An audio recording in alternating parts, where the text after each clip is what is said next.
Prepare for the return of the Alternative View Conference, AV5. Humanity versus Insanity, a conference that will make a difference. Featuring the most challenging and thought-provoking speakers from across the globe.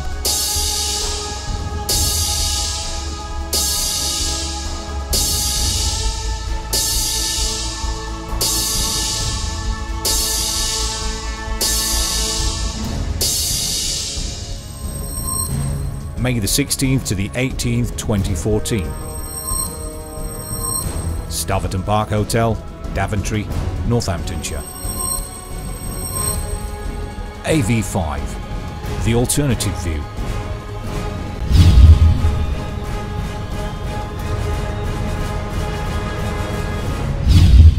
So that's what the police did to him.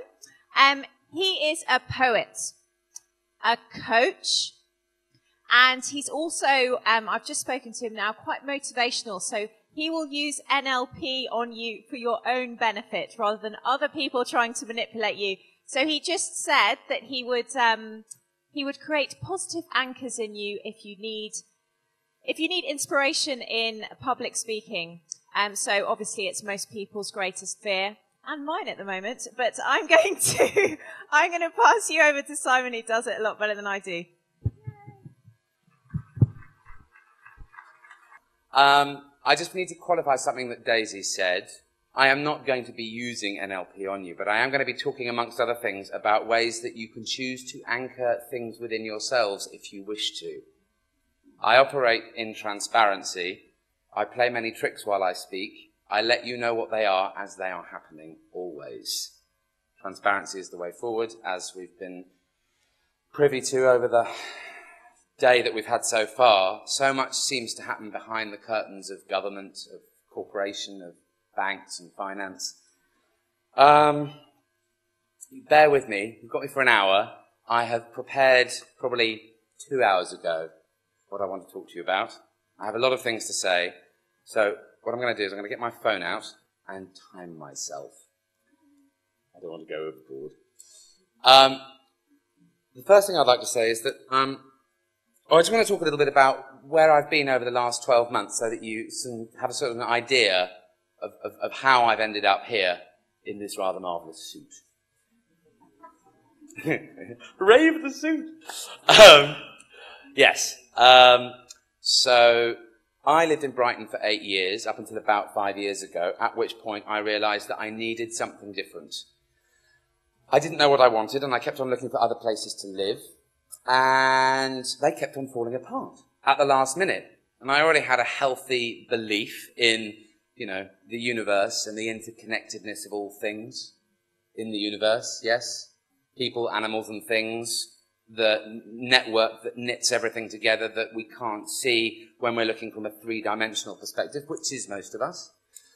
And then somebody asked me to go to a party in the countryside. So I went to Balcombe, to this house. And it was incredible. There was a swimming pool in the garden. There was 35 acres of private woods.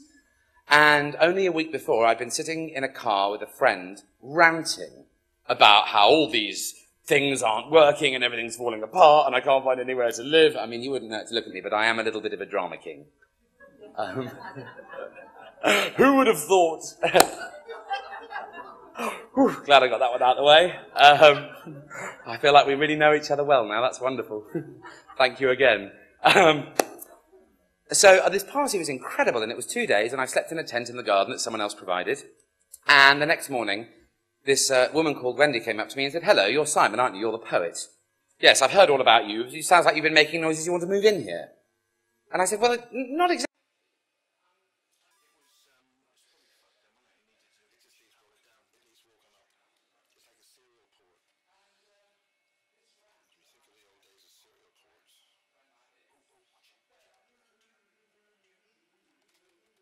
You know the kind of rant? Yeah? Everyone's had that kind of rant every now and again, yes? It's not very optimal. It's a bit of a whinge. And he looked at me and he said, "Simon, you're always talking to me about invoking the power of the universe. Why don't you tell me what you do want rather than what you don't want?" And I said, fine, I want my own bedroom, I want my own study, I want woods, I want fields, I want to be in nature, and I want like cosmic housemates who have some sort of connection with spirit or nature or a guru or something that's alternative but that keeps them grounded. That's what I want. Now, prayer comes in many different styles.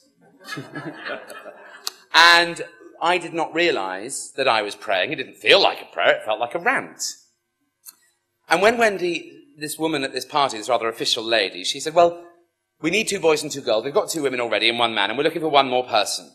If you move in here, it'll be £350 a month, and you'll get your own bedroom, your own study. We've got 35 acres of private woods. There's a swimming pool in the garden. I just started to sort of glaze over a little bit.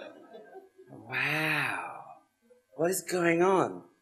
And then she said, the lease starts on the 4th of July. This was 2009. And I just thought about when my lease in Brighton was ending, and it was the 3rd of July. 1 week from this point.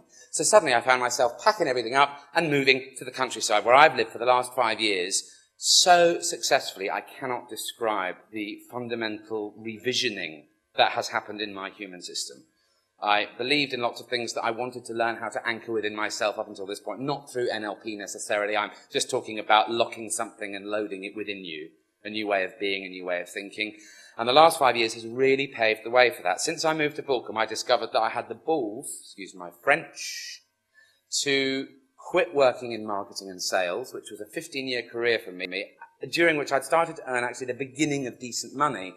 But there was no room for poetry. There was no room for storytelling. I mean, I did it with my clients on the phone. Yes, I can sell you email credits and teach you how to be optimal in the marketplace and get into the inbox every single time. And would you like to hear my new poem? So by the end of 3 years working for an email marketing company called Pure 360, I had 90 clients, 75 of which always assumed they would get a new poem while they were ordering their email credits or getting training on HTML. One thing I've discovered in my life, certainly, which I'm sure many of you embrace, is that if you want the listening for you in the world to be different, you need to speak to the listening that you want people to have for you, rather than the listening that already exists. Does that make sense?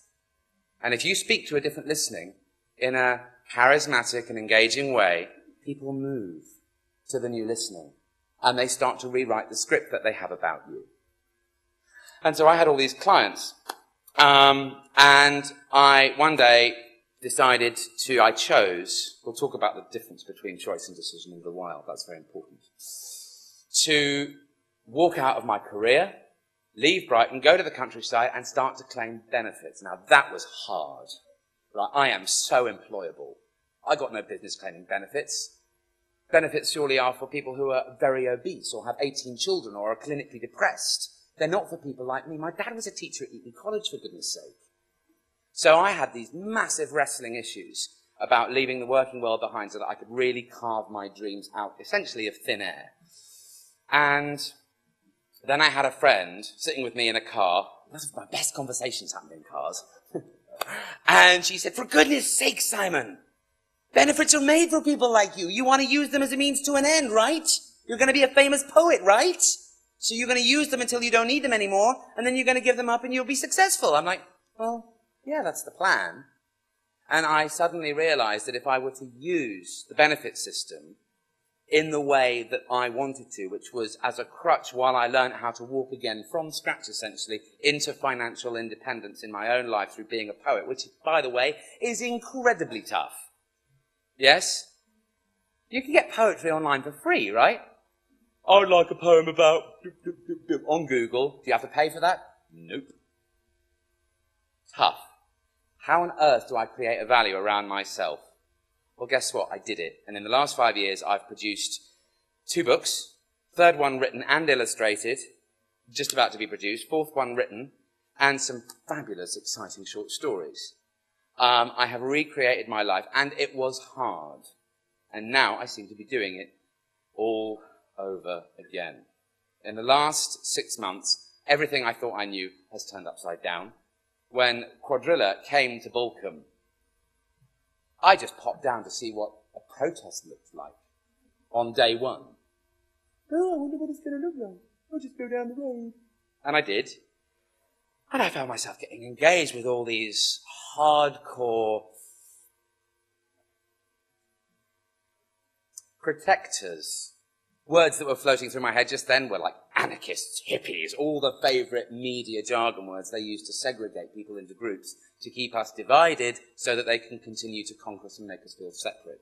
Yes, protectors, but I didn't know that word when I went down that first day, and I watched toilets being put up, I watched kitchens being put up, I watched homes being erected on the side of the road, and within about 3 weeks I realised that I wanted to spend more and more time down there. And then, while I was sitting at my computer desk, I started to have Jerusalem. You know, the William Blake?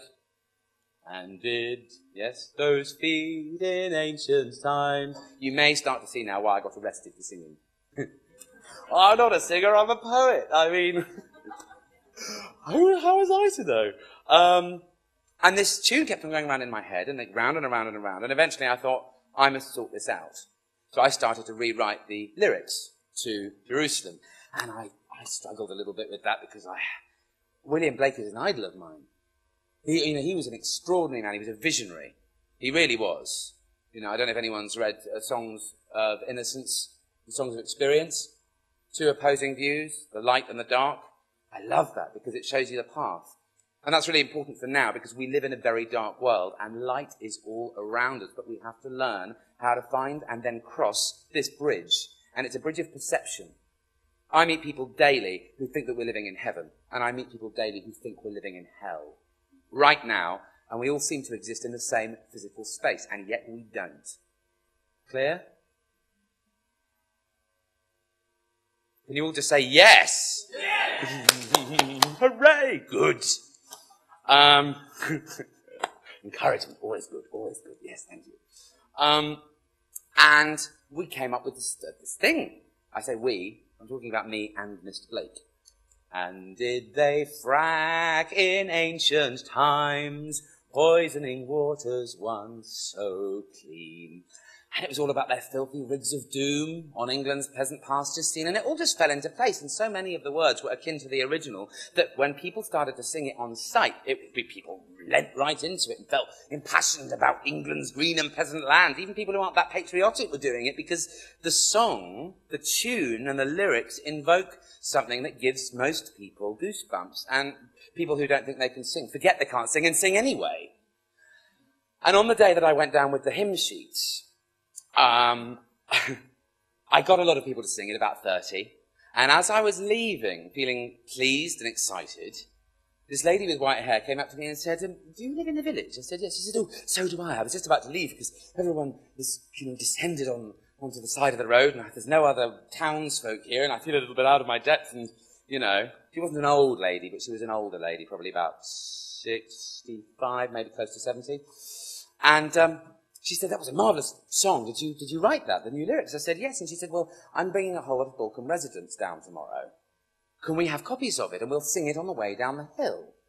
And I just had this hot flush that if we could get all the Balkan residents singing it on the way down the hill and all the protectors on site singing it to greet the arrival, knowing already that ITV, BBC and Sky were all there trying to work out how to tell more lies in their stories that the townspeople think the smelly hippies should leave and the smelly hippies don't like the townspeople because they're all Middle England tea-drinking conservatives. If we could show this unity happening, we'd turn them on their heads and we would be able to remove an entire set of stories about things they were saying was going on in our village that actually weren't going on.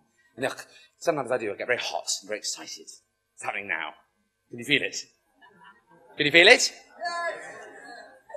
Good! Gosh, come on. But this is how it's going to be for the next 45 minutes. So the more engaged you get quickly, the less I'm going to flail you, yes? Good! So, anyway, the next day we came down and it was epic. It was incredible. All these people came down and I was just in the right place at the right time. But I then suddenly got crowned this kind of choir man. Oh dear. And someone said, well, you did some event management in your past, would you sort out a thing? And I said, yes, I'd love to. So, came up with the name Belt It Out at Balcombe, not Bang It Out at Balcombe, as someone suggested yesterday. And Suddenly then my phone was ringing off the hook with media and a choir mistress, an amazing big American Jewish gay lady from New York called MJ. Simon, I hear you want a choir master. I'm a choir master. I got choirs all over England. We can all come and sing your songs. I'm like, wow, okay, that sounds great. You know, nobody wanted paying because it was all about the fracking. So suddenly I was just this kind of hub for different communications to come in. And this huge event built itself around me. And by the time it was done, 2 weeks later, we had 600 people on the side of the road singing lots of awesome songs, including the new version of Jerusalem, which we call And Did They Frack? And a rather... well, I thought it was risky, but it wasn't, as it turned out. An alternative version of God Save the Queen. Now, I don't know how many people know the original words to God Save the Queen. If you know any more than the first verse, just think about it. Raise your hand if you know the second, third, fourth verses of God Save the Queen. Isn't that interesting? How come none of us know? Sorry? Okay, so just for those of you who don't know, which seems to be most of us, because I didn't know. I had this event, and then I came home, and that night I got a hot flush, and this voice in my head said, do you know the original lyrics to God Save the Queen? No, I don't know. So I went online, and I looked for them. And they're horrific. We sing away our individual sovereignty in that hymn, and we give it to our monarch. The first verse is God Save the Queen. The second verse is, O Lord our God, arise, scatter her enemies and make them fall, confound their politics, frustrate their knavish tricks, on thee our hopes we fix, God save us all. So we're praying to the power of the universe to give the Queen and the monarchy the power to destroy her enemies. The third verse suggests that we should have the universe give all its bounty to the Queen and her family, and whatever we need in terms of our personal bounty, we can just sort of stand at the bottom of the table of the monarchy with our open mouths and hope for some crumbs. That's what the third verse invokes. Now, if you know anything about the power of prayer, and I'm not talking so much about religion, I'm talking more about quantum physics and the power of attraction and the way that we think, speak, and listen our reality into existence. Yes? Good-ish. We'll still work on this, yeah? We're still working on this. It's fine. Don't worry. You'll get it by the end, I'm sure. I hope. For all our sakes. Everyone's heard all the way through this song. Everyone's heard it. Once, at least. You ever watched songs of praise when you were a child? You've heard it. You ever been to midnight mass? You've heard it. You ever been to a Church of England primary school? You've heard it. Yes, indeed. Perhaps before my time. Tiny bit before my time. So what happens is that when you hear the tune, the words that are embedded in your subconscious get sung out of you vibrationally. Yes? So even if you're not singing it, we as a people are constantly giving this energy, singing ourselves out of our own individual sovereignty, and continuing to give the monarchy power by accident. Now, people may have their stories and thoughts and feelings about NLP, and, you know, you can see Darren Brown doing amazing things with it, and random people in the street giving their wallet and stuff. If it's used for dark purposes, it's not a pleasant thing. The media use it all the time in the way they do their adverts, of course. We know that. We've been programmed since birth through media, magazines, upbringings, schooling, and various other things. So we're already programmed. We're already brainwashed. The trick for us now is to unlearn nearly everything we know. Would you just shout out yes if you agree with that statement? Yes. Okay, right. This is a very exciting time for us now. Very exciting indeed. Because by unlearning what we used to know, we have the power as individuals and in groups, which is even more powerful, to rewrite the script of our physical environment. And that is one of the opportunities that is being offered right now for various different reasons. I don't want to go into all of them. Some of them are to do with NASA. Some of them are to do with the way the planet and the solar system is moving through space. There are some even further out theories than that some people believe, that we're actually part of an intergalactic society that we've been separated from for thousands of years and are about to rejoin. I have no idea whether any of that's true, but what fun if it is! I mean, that's really quite radical, isn't it? Am I a crazy person? Perhaps. Doesn't really matter either way, as long as we stay grounded. Are we grounded? Just give me a second. I'm not. You might be. Just grounding. Fine. Great. Now, about 6 months ago, actually, before I do that, do you want to hear the new lyrics to God Save the Queen? I wish I'd love to have put them up on this screen. I didn't get the opportunity. But I'll send them to people who want them. There's going to be an opportunity later for you to buy my books. It looks like they're going to be on pre-order because I attempted to use Yodel to get them delivered here. Don't touch Yodel. Okay? But Ian sorted it out for me so that if you want to pre-order, you can do that after my talk. And once I've got your email address, I will send all of you, if you want it, as much information as I can about all the things that I've been researching and that I'm doing to really help find active new ways to create what we want. I don't know all of the conspiracies, but the ones I do know terrify me. I don't want to be terrified anymore. I'm bored of being scared, and I'm bored of fighting with banks, and I'm bored of fighting with the police. As it turns out, it was more fun to flirt with them than fight with them. That's another story. But we will get onto it in this hour. How long have we got? I've got so much to share. I'm so sorry. Right, 5:23. Right, we're a quarter of the way through. I need to really be zippy here. Right. Calling the human race back into noble space. This is our place. We are victorious, happy and glorious. Long may the feeling be with us, giving us this grace. Verse 2. May my true self arise, open my weary eyes, and may I see.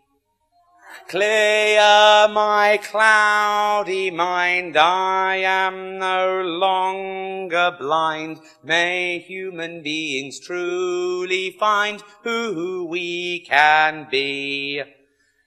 We now know who we are the choir, long may we sing. We will forget no more, we are the lion's roar, caretaking sea and land and shore, and our sovereignty.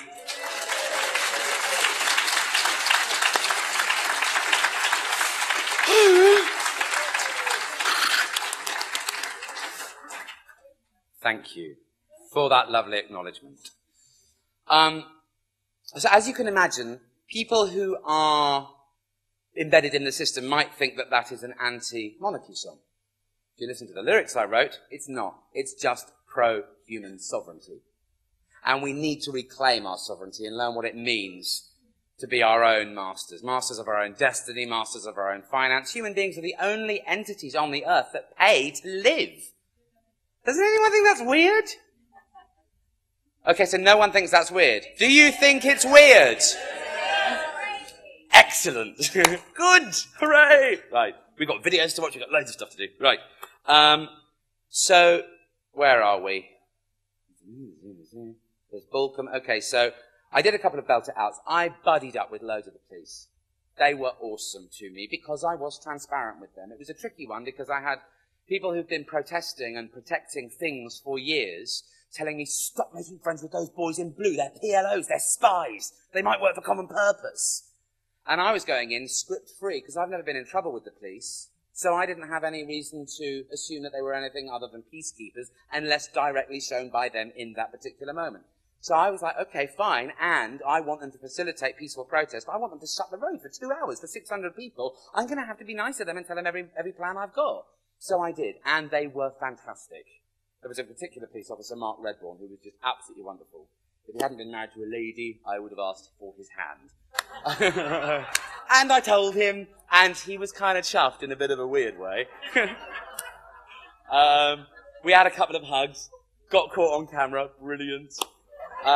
Seriously, whether you're gay or straight, flirting with someone who's trying to lord authority over you is a marvellous way to disarm them. And that's also NLP, by the way. Oh, look, you're an opposite. Give me a hug. Come on, have a hug. Oh, sorry, your helmet's in the way. Shall we take it off and put it on the ground? Ooh. There's your power there on the ground. It's nice with that helmet, isn't it? Look, your head's getting some sun. Brilliant. He was excellent. Anyway, so I did these two very successful events. And then there was this eviction day.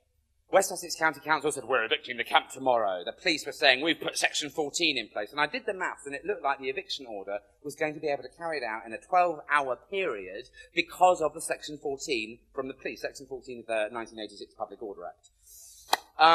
Actually, at this point, just so, can I just have a show of hands if you went to Balcombe and experienced the Belt It Out? Excellent. Wonderful. Thank you. Perfect. For those of you who didn't, if you haven't, this is what it looked like. I'm going to be really clever now with technology. Hang on. Let go. Yes. Then yeah, and then I press the space bar.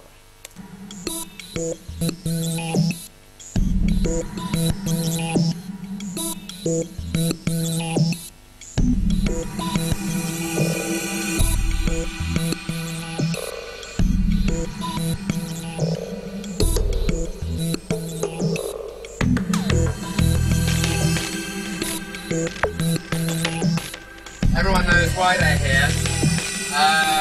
We're here because it feels like our governments are trying to force fracking on our country and into our water systems when we have clearly stated that we do not want it now, not ever. Is that right? Okay, great. What is happening here today, this is an absolutely phenomenal turnout of people from literally all over the country to basically let it be known to all elected representatives and to the industry that fracking is not going to be tolerated in anyone's backyard in this country. So, do not fight these changes as they spring into existence. They're here to pave the way for us so we may go this distance. The conduit is closing. It is time to take this deal. Time to wake up now from this dream we thought was real. Standing up and singing for what matters to me, really, here along with hundreds of other people who are doing the same. It's like a dream come true to me, really. It matters. It's the most important thing I've ever done, I think, really, turning up here today. We want them to hear us! Now shout! Now look up! They're watching from satellite! Some birds, please. It's MJ.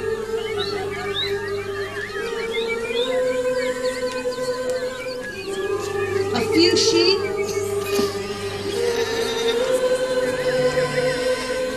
And did they fly in ancient times? Poison and roses must so free. And where their filthy race of doom, all England's blessed washed the sea.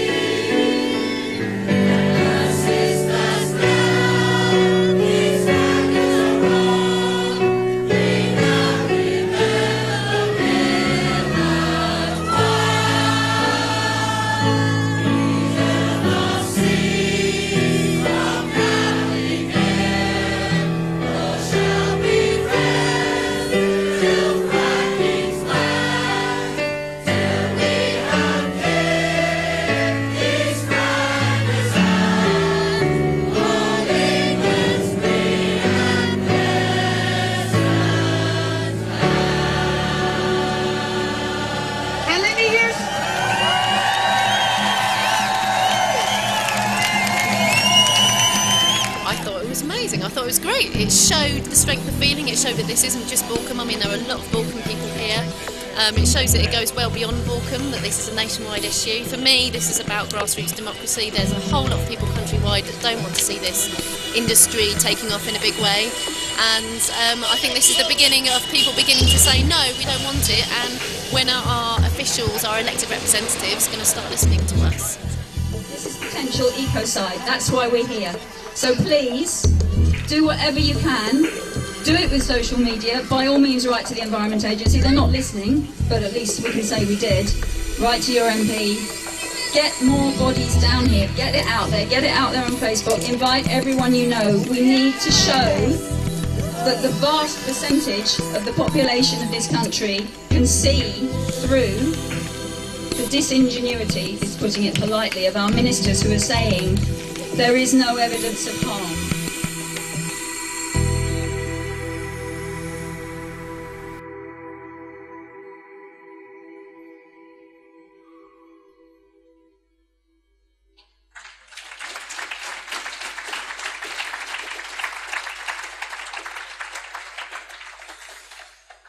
Okay, so that was how I spent last summer.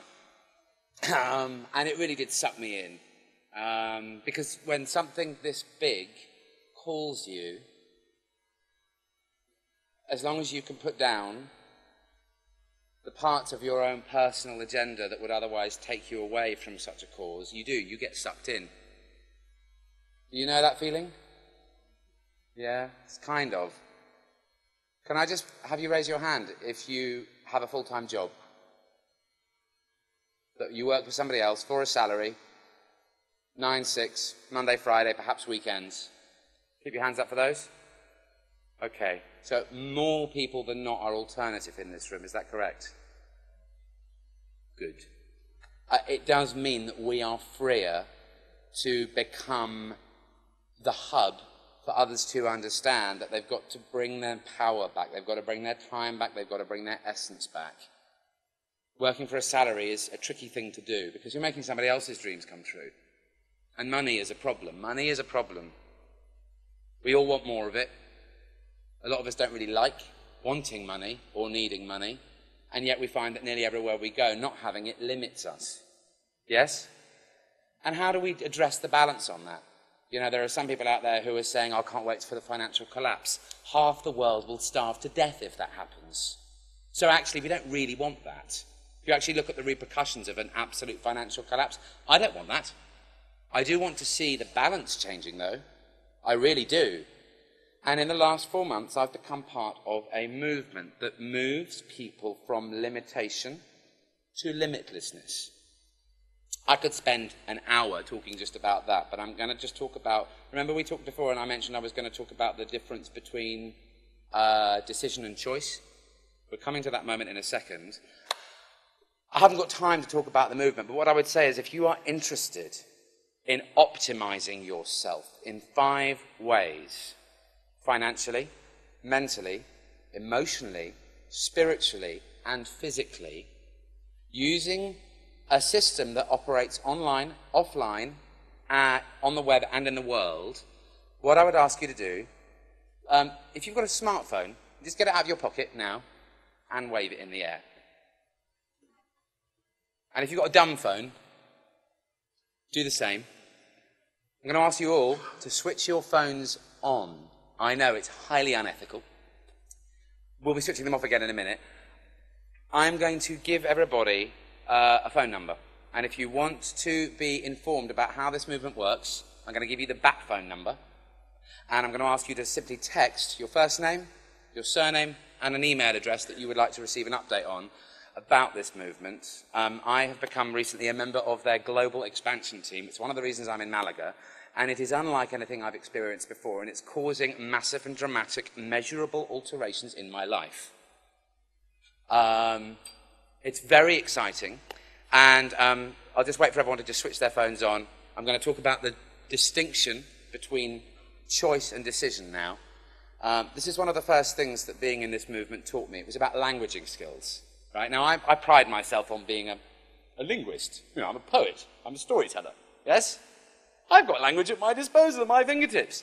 And yet I've been making plans on and off all my adult life that have not always come off as planned. You know, you lay it all out really neatly, And it still kind of falls apart. Or there are glaringly obvious bits that you should have seen and you didn't see. Yes? You know all these things? Don't worry about the beeps. I totally accept that's going to happen. It's fine. Language is either creative or destructive. Did you know that? Right, okay. Some people do, some people don't. But if I asked you to distinguish the difference between creative and destructive language, who could do that in this room with a categorical understanding? Me neither, up until recently. Here it is. If you look at the word decision, you've got lots of options, and you eventually end up with one. Yep. How do you end up with one? Nah, maybe. A decision, if you look at the word, the isian on the end of the word decision, and the ide on the end of the word decide, that's the same as the ide on the end of the word pesticide, suicide, genocide, matricide. You kill off all your options until you are left with one. That is the nature of decision. It is naturally a destructive process. Does that make sense? No. Thank you for you, by the way. What happened to everybody else? Yeah, that's pensive. Oh, it is, isn't it? Okay, so pensively then. So choice operates on a completely different fundamental rule system. Choice exists unto itself and has no reason for itself. Chocolate or vanilla? Chocolate. Why? Because I choose chocolate. Because I say so. Not because I prefer it. If I prefer it, it's a decision. Choice doesn't need a reason. Reasons are justifications, are they not?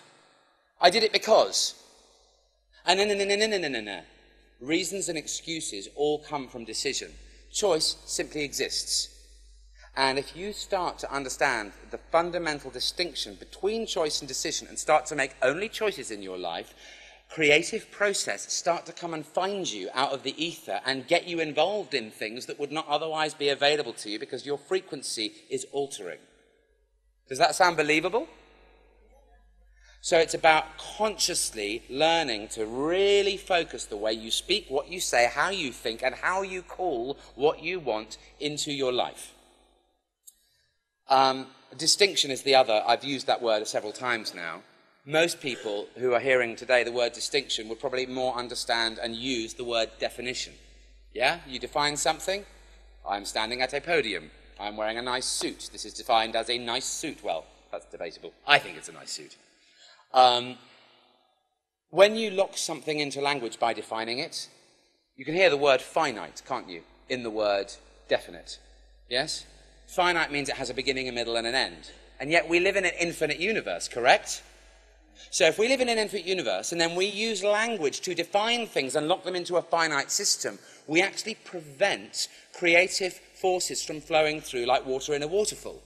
Instead, we try to capture the water and stick it in a glass and then wonder why after 20 days it's gone stagnant in the glass because it's no longer in flow. When we define things in language, the definition causes those things often to fall apart. And this is where distinction comes in.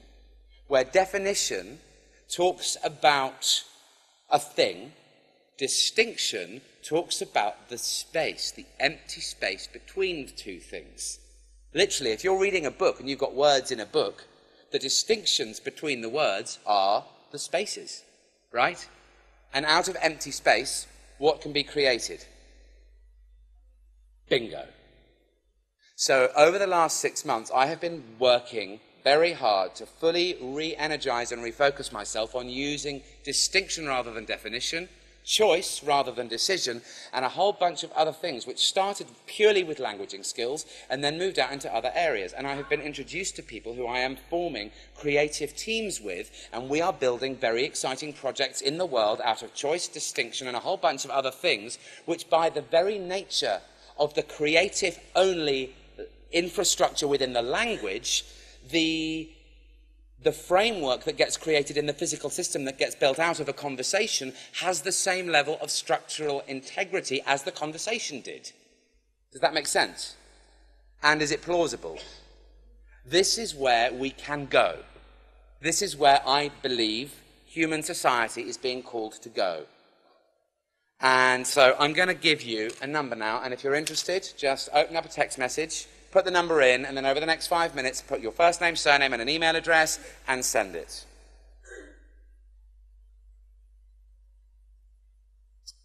Okay. The number is...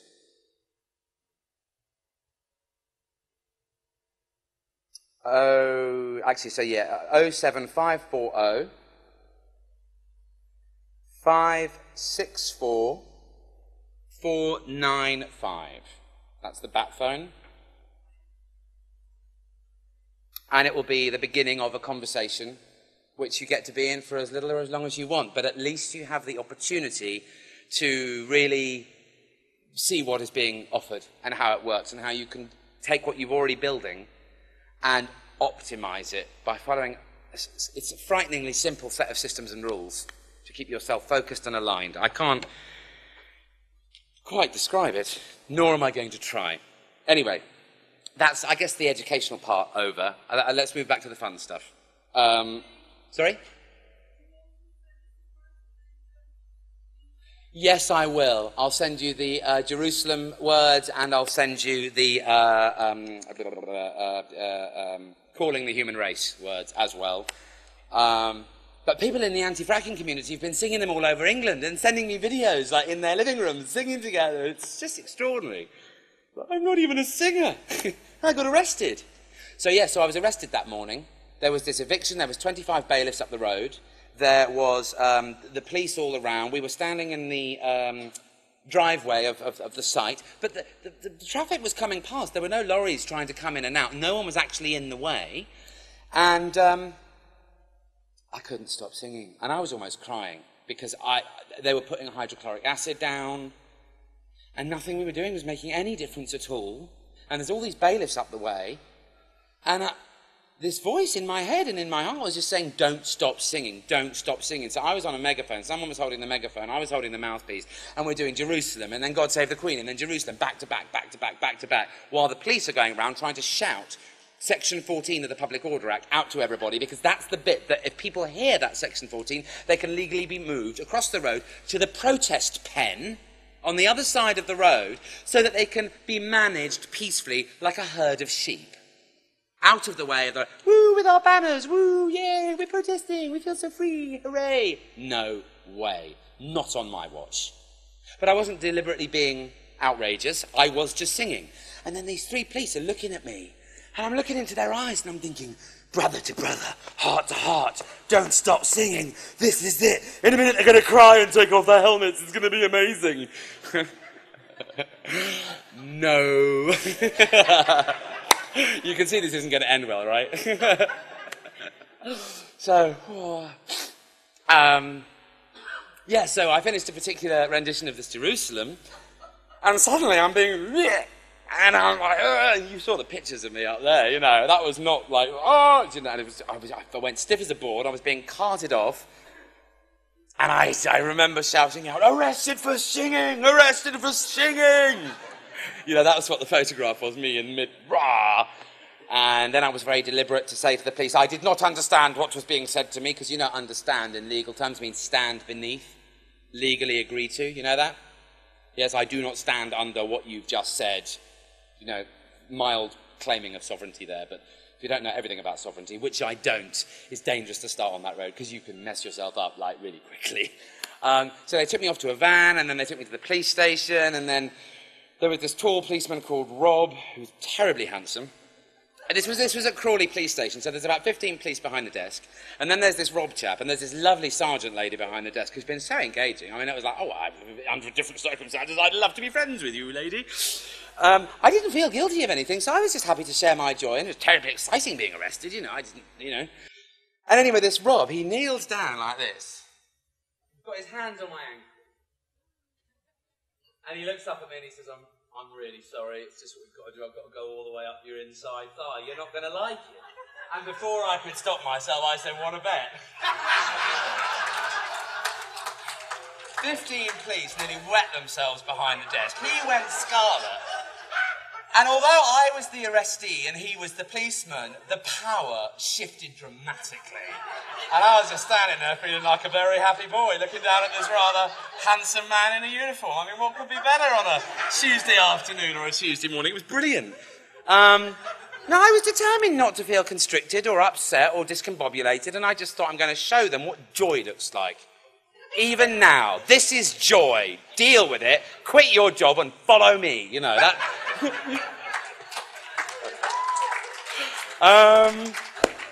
So, how long have we got? I'm loving this. Are you loving this? I've got half an hour. Awesome. Hooray! Sorry. That's the inner child. That was about 4, just so you know what you just saw. If your inner child needs to come out to play, let it out. It's so much healthier. Doctors will call it schizophrenia. I say it's a healthy way to live. Sidetrack myself so easily. It's your fault, so we know. You were laughing. You were giving me encouragement. So anyway, then I went into this police, and they were like, oh, you've got to take your trousers off because you've got an elasticated waistband that you could strangle yourself with. So they made me wear these paper bloody trousers. Literally, they were made of, like, I don't know, like paper. And as I was being taken off this cell, I realised that there was going to be nothing for me to do.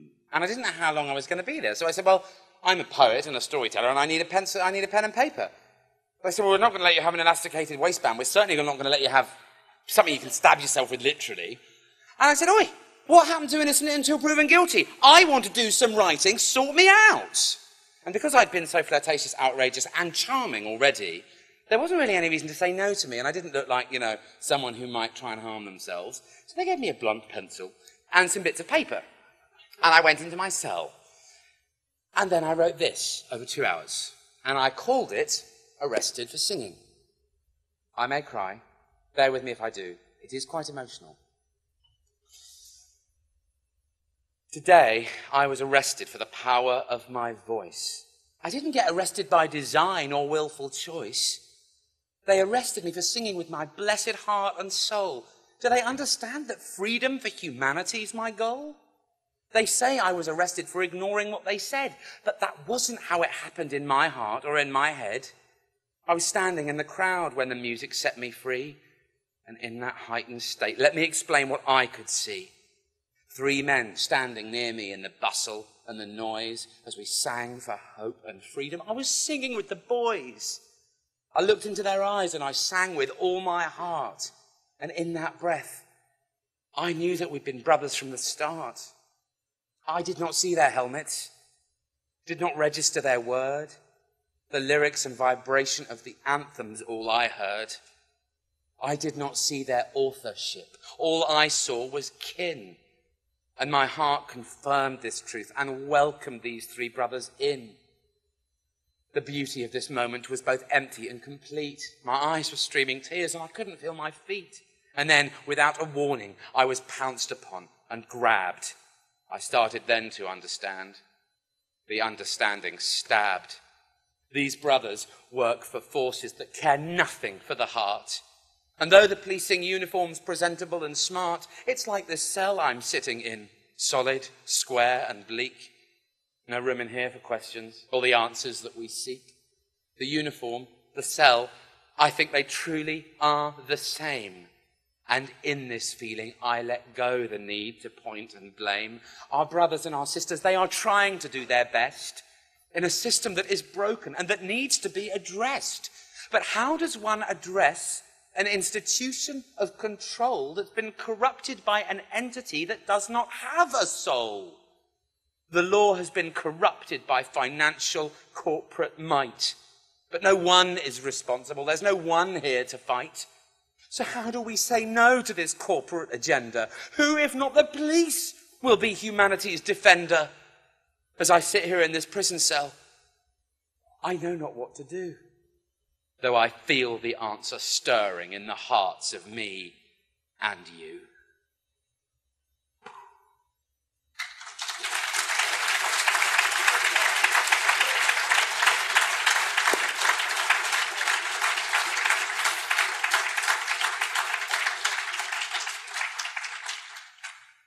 Thank you very much.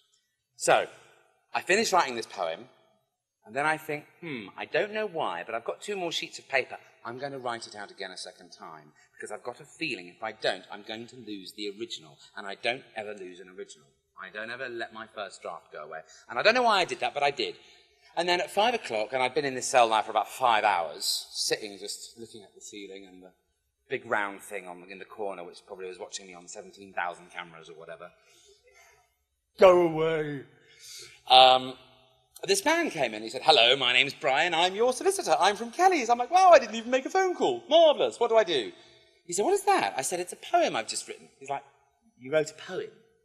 I'm like, yes, I'm a poet, and now I can say I'm a real poet because I've written a poem in prison, you know. And he said, well, tell it to me. So I did, and he just sort of went, holy crap. That's a witness, that's a prepared statement. CID are interviewing you in 15 minutes. I said, what? He said, well, you've now been marked as a person of interest, so your exit interview is going to be handled by CID. They're going to tap your phone, probably. They've already hacked into your Facebook.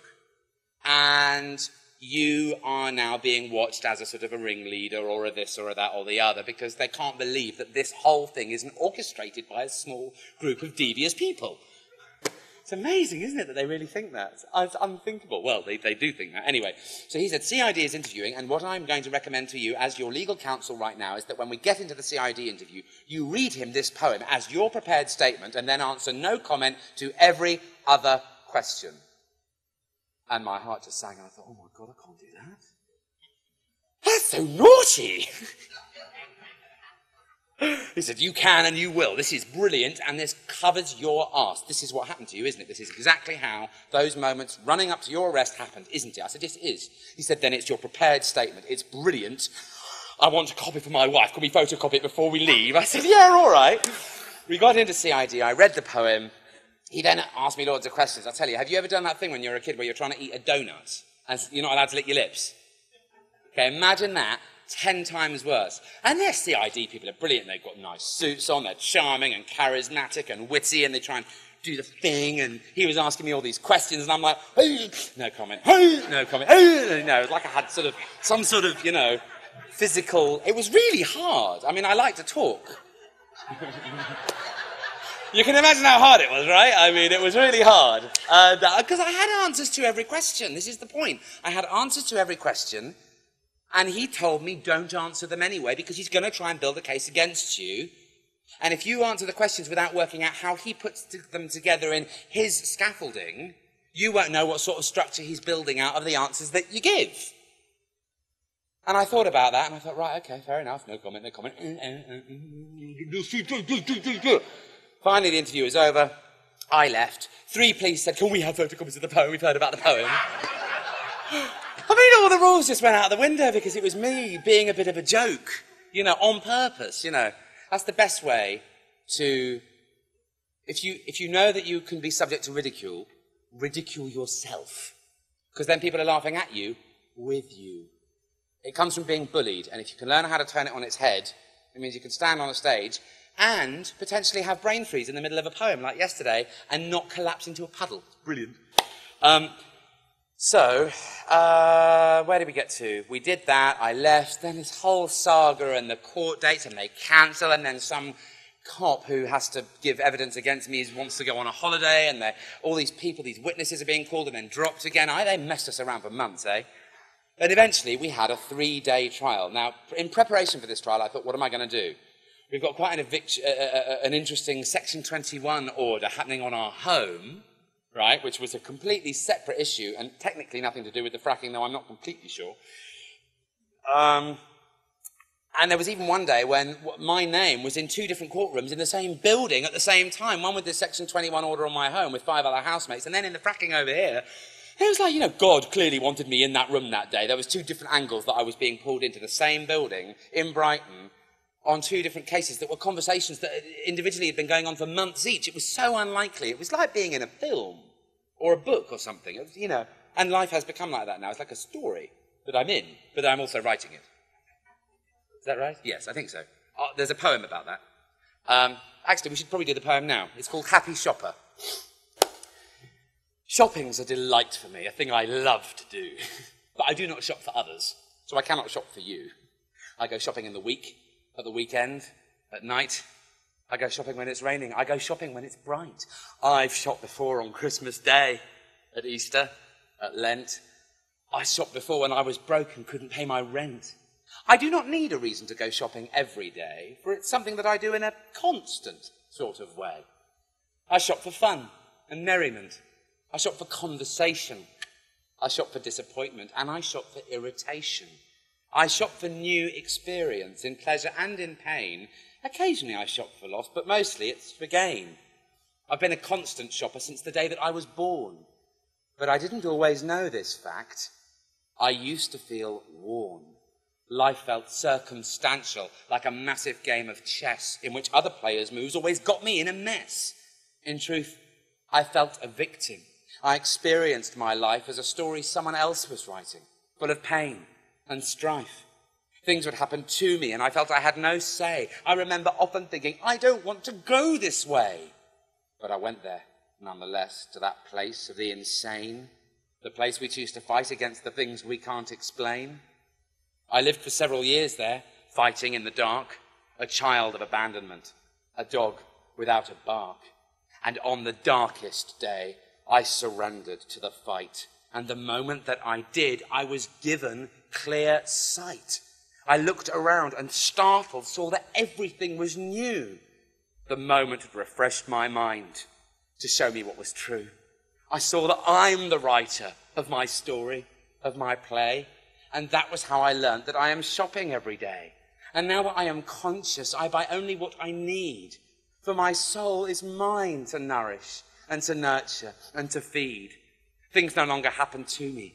Now they happen for me. I'm loving every moment. And the moments, they adore me. Everything that happens is a thing that I have bought. Every single action, every single thought. So when a moment brings me disappointment, grief, or shame, I do not shop for justice or for pity or for blame. I remember that I shopped for this experience at hand, and I let those feelings run through me like water through the sand. All of us are shopping. It's a thing we love to do. We can shop for what is false, or we can shop for what is true. And when we know we're shopping, and this moment is the shop, we can choose the final word and the very last full stop.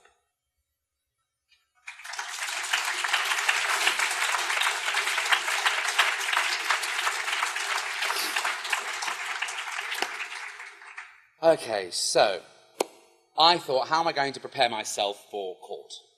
Well, I love Netflix. I do have a small addictive personality. Could be smoking, though I've pretty much given up that now. If you gave me a cigarette earlier outside, you'll know that's not completely true today. On the whole, it's true. Oh dear, suboptimal statement. Forget that. That doesn't count for anything. So addictive personality. Netflix.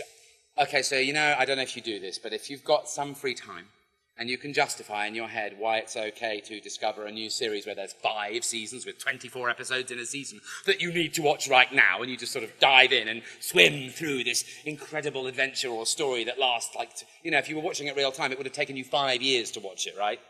So I discovered The Good Wife. Anyone know The Good Wife? Alicia Florrick. Go! She's brilliant. Anyway, it's basically, he's a politician, the wife works in a legal firm, and it follows their story over several years. They've got a couple of kids, and some stuff happens. But there's a lot of scenes in it in courtrooms. So I'm like, right, this is my homework for court.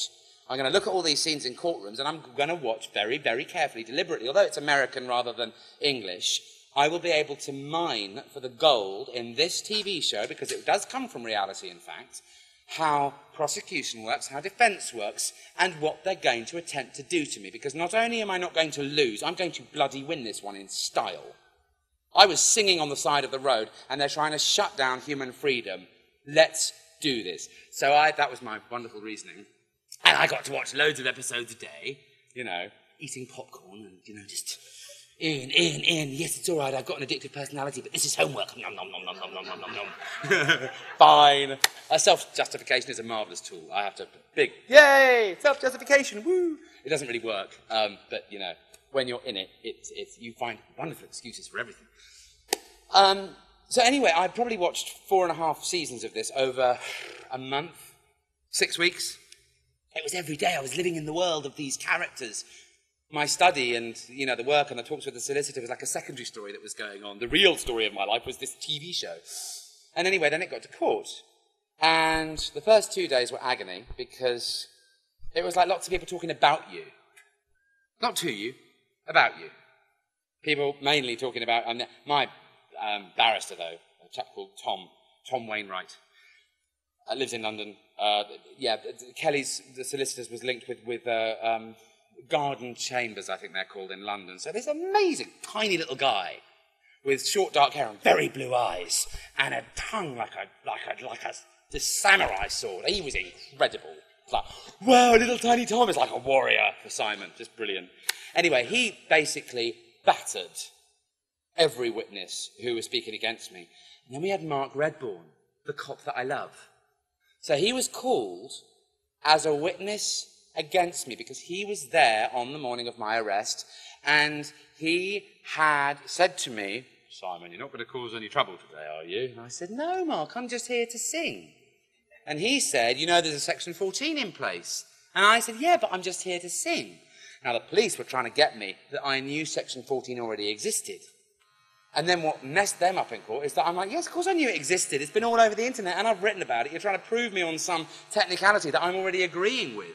But my understanding of what it meant that Section 14 existed and yours are totally different things, and now I'm going to explain why, and you can sod off. I was a lot politer than that. But Mark, it was amazing because he was there in his uniform being asked to explain whatever he remembered that would show why I was a guilty boy. And everyone in the room could see him sweating under the collar because he felt like he was being asked to tell on a best friend. It was amazing. I was sitting behind a little glass thing having a little sob of just general gratitude, really, actually, because it felt like an exquisite thing to be involved in. I mean, I feel really blessed to have had this experience. I really, really do. And then he got cross-examined by Tom. That's the thing. If the prosecution calls a witness, my little Tom can take them apart afterwards. So he was like, so, Mr. Redbourne, you mentioned that you spoke to Simon earlier and he called you Mark. Does that mean you two were on first-name terms? Right. And would you say that you regard each other fondly? Is it not true that you also hug from time to time? Because I told him all what happened. I told Tom everything. I told him I love Mark. And that Mark will be brilliant to cross-examine. So Tom's like, brilliant, we'll use that, that's great. And, you know, how close did you get to each other? It's like, wow, you know, no one would believe it. I'm going to have to write it in a book. Yes, that will happen. So there was that. And then it came to me trying to get my poem in. Because it had been in my argument, it was my prepared statement. So then it's the judge saying, well, Mr. Crabtree, very sort of no-nonsense kind of man. He was, we don't do poetry in court. And Tom was like, yes, and it's his prepared statement. And it describes what happened in the 3 minutes running up to his arrest and is therefore not only admissible, but important to the case.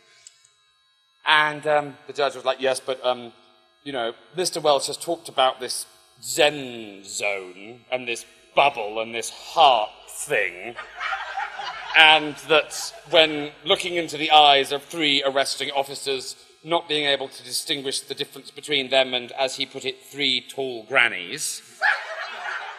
It just came out of my mouth, you know, and that was what the newspaper ran off with. I mean, I looked like a freak in the media. It was terrible. You know, got a lot of phone calls, though. It was great. And he said, and if Simon Welsh attempts to do that again, I mean, obviously, if someone moves into an altered space in the heart, there's going to need to be an expert witness to actually say that that is happening. If he's trying to recreate this in my courtroom, I'm not an expert witness, so I don't want to hear the poem. So Tom's like, Mr. Welsh is not attempting to recreate that. And I said, yes, you know, I kept on trying not to call him Your Honour, because as a magistrate, you just called him Sir. And he was a good guy, Mr. Crabtree. He was a good guy. And he said, I said, Mr. Crabtree, I am going to tell a poem, if you let me, to illustrate what happened in those moments. Effectively, it'll be me giving more testimony in rhyme. That's it. I can't manufacture the Zen zone.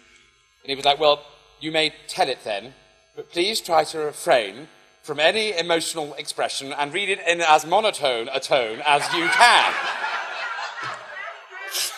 And so I'm like, wow, no one's ever asked me to do that before. This is so weird. So I started, and then about halfway through I thought, oh, stuff it. If I cry, I cry. It's going to get my heart in the face. So I just went...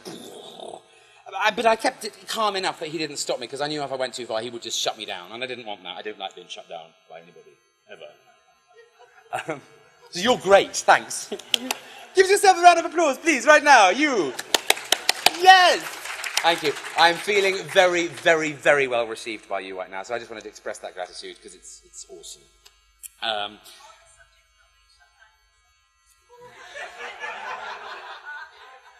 If you were to optimise that statement, it would sound like this. On the subject of how long you've got, rather than not being shut down. One's destructive, the other's creative. I love you too, Daisy. We have work to do. And I do indeed have 7 minutes. Right, I'm going to be speedy and keep it quick. Gosh. Can you give me any more time, Ian? Like tomorrow or Monday or something? Right, 7 minutes. Okay, so... I told the poem, he sort of frowned his way through it, and he looked at me and said, Mr. Welsh, you did inject a little emotion into that. You could see he was trying not to smile, though. It was brilliant. Because he didn't know what was going on in his room. It was all anarchy, but not spoken about. It was just energetic disobedience, you know. And then I had the prosecution. What a slippery man, Mr. Richards. He had slick back hair and a horrid pinstripe suit with a lining on the inside that he kept on wanting to sort of show off a little bit, you know. And it's just like, oh God, and no, it was just, yeah, you know, you could imagine he might do that and then there would be oil and he'd have to kind of... I'm not being nice about him, he's probably a lovely man, his wife was just about to have a baby, he's probably lovely outside of that job. Oh, by the way, I have a little aversion therapy technique that I use when I slag somebody off, or myself, or have any other kind of suboptimal thought, I ping it. Ow! Oh. And then, wait, and then I replace the suboptimal thought with its optimal equivalent. So in this case, it would be Mr. Richards is an awesome father and an excellent husband. And then I have to kiss my wrist. And it trains me out of suboptimal thinking. It's awesome. Right, so you're getting all my secrets today. You really are. This is excellent value. I mean, I don't even share this with friends because they think I was weird.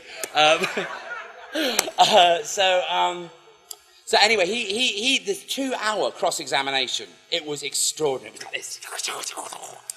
And I was standing there and I was listening to every question and he was getting so exasperated because I understood from watching so many episodes of The Good Wife that what he was doing was trying to, like CID had done, to construct a series of questions, my answers to which would fulfill a framework that would make me look guilty. And so if I can answer all his questions accurately outside of his silly, greasy hair scaffolding.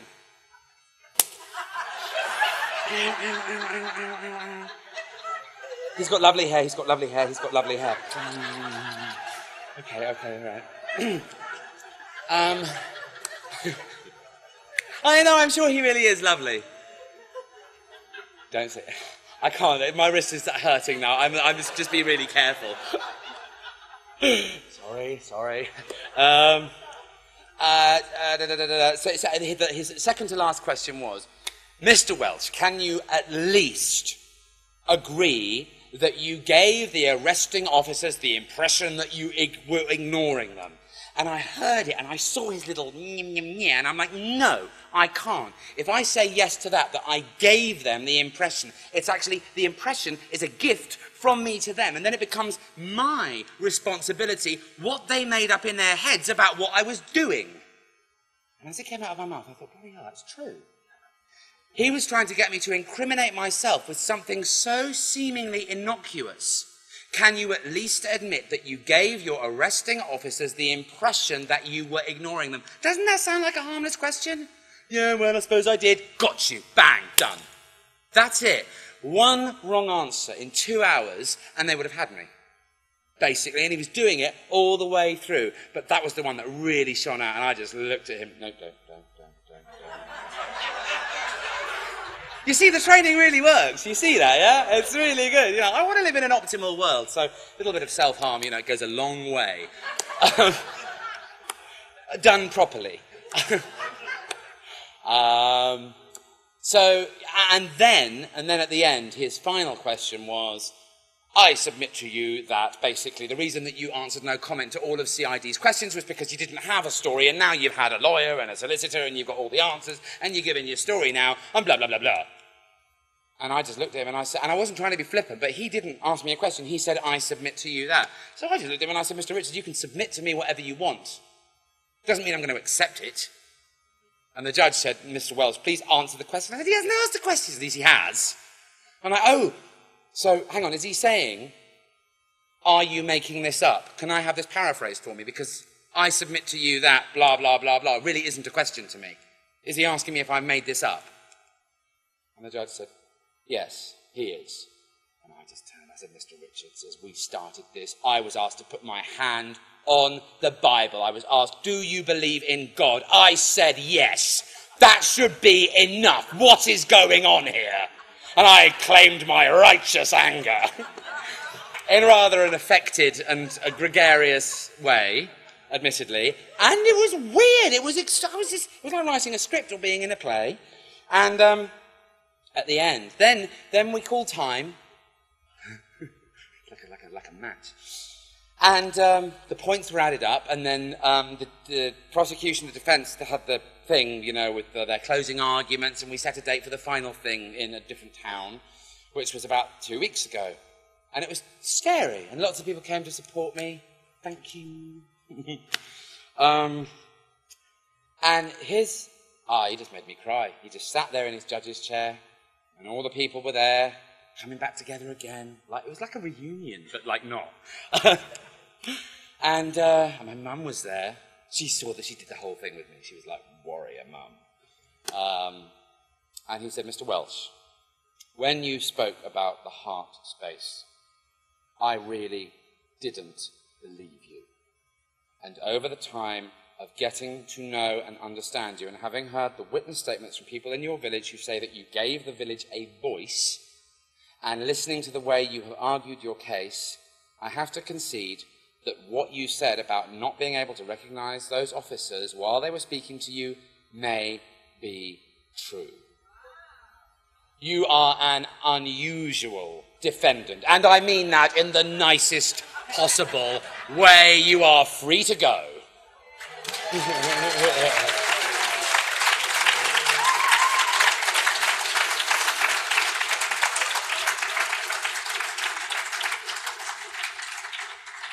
I have so much more to share, but this seems like a really good ending point for now. We've got about 30 seconds before past.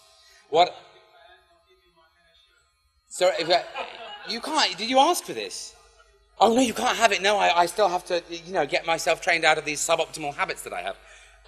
When I'm done. Oh, that's when you're done.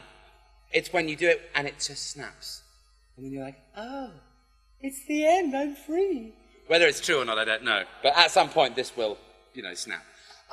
What I will say as a final sort of for now is I've got business cards. If you have requested to be given more information about being limitless and what it means to be on the global expansion team, you took that number, you sent a text with your first name, surname, and email address.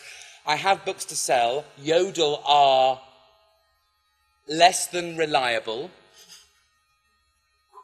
So the books aren't here. However,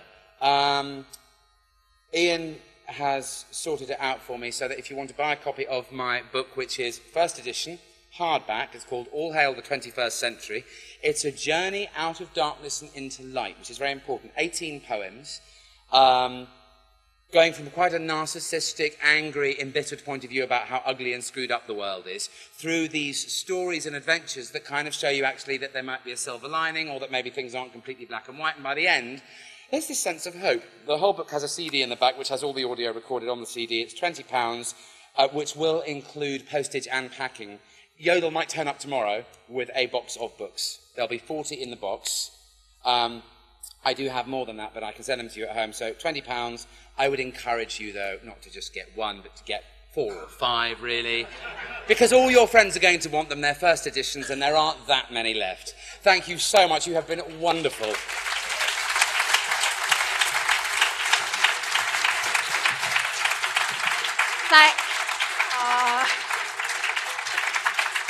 Thank you so much, Simon.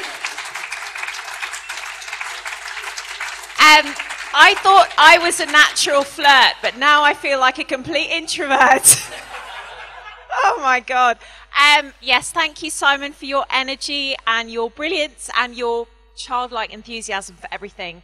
I think as part of, well, we're all truthers, as it were, and naturally, I think probably we're all quite creative because you naturally have to think outside of the box if you're part of the truth movement. So I do think that love, poetry and music can disarm the authorities, as Simon has proved.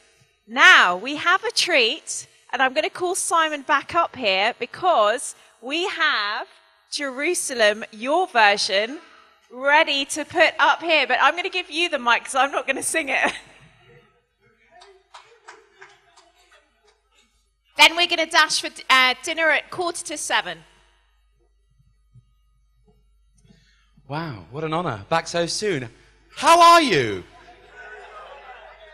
Lots of different but all optimal sounding answers. Wonderful. Are you feeling good? Yes. Excellent. So, oh, how lovely. So the words are going to come up. I just want to tell you very briefly how it happened. So I wrote this tune, this New Jerusalem, and then I had this dream, probably about a week after I'd written it. It was already being sung on the site at Vulcan. Ah, such a beautiful tune. And I had this dream that I was in a kitchen in the countryside and William Blake was in the kitchen making himself a cup of tea.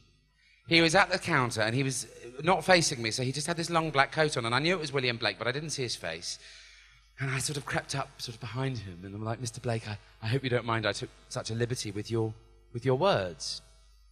And without turning around, he said, you do insist on calling me Mr. Blake. You weren't this formal when we were children. And then I woke up very fast in my bed in kind of hot and cold, whatever they are. And I remembered just very, very clearly that when I was about 3, I had an invisible best friend called William, who was 4. And he was my invisible best friend till I was about 6. And he didn't get any older. He was always 4. And then one day he vanished. And I had this feeling that we were, because that was where all my weird stories and seeing things that weren't there. And when you read his poems of innocence and experience, you can tell that he had that kind of imagination that went off and saw fairies and witches and goblins and angels and spirits and all sorts of other things. And I think we were childhood friends, so I feel very comfortable sharing with William. I do want to call him Mr. Blake, though. Right. Do we have the lyrics? Is that correct? Oh, I'm just saying. Hang on, I thought you said we had the lyrics. Oh, right. Oh, God, help me. And did they frack in ancient times, poisoning waters once so clean? And were there filthy rigs of doom on England's pleasant pastures seen? And did the only face of truth shine forth upon our clouded hills? And do the frackers know time is up to use their dark satanic drills? God, you've got to love it when you feel that.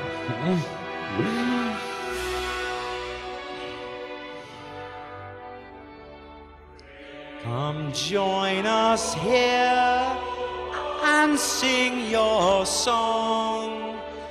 sing of the justice you desire. Assist us now, these frackers are wrong. We now remember we're the choir. Can't really belt that out. We will not cease from camping here, nor shall we rest till fracking's banned, till we have kicked these frackers out of England's green and pleasant land. But we will kick them out with kisses and hugs.